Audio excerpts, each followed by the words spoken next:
1942 मसीहा भारत छाड़ आंदोलन समय महात्मा गांधी डाकरा अनुप्राणित होई पुरी जिला निमापड़ा अंचल स्वाधीनता संग्रामी माने निमापड़ा थाना दखल करने को गला बेले पुलिस गुली रे शहीद होते चौरपदार संग्रामी उत्सव मल्लिक तांका स्मृति रे आजिर दिवस को शहीद दिवस रूपे पालन करा जाई आसुछि।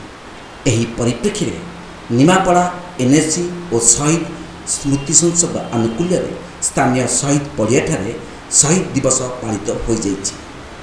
प्रथमे शहीद ग्रामरू एक विशाल मशाल शोभायात्रा बाहरी निमापड़ा बजार परिक्रमा करी थाना सम्मुख में शहीद उत्सव मल्लिक स्मृति स्तंभ में पुष्पमाल्य अर्पण करा सहित निमापड़ा पुलिस पक्षर शहीद उद्देश्य गार्ड ऑफ ऑनर प्रदान करा जायतिला।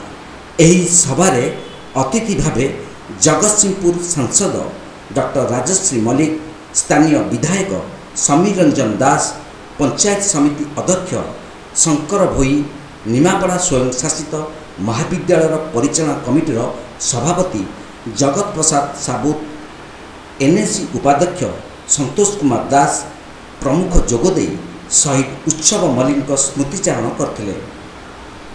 एनएससी अध्यक्षा सस्मिता साहू अध्यक्षता करथिले।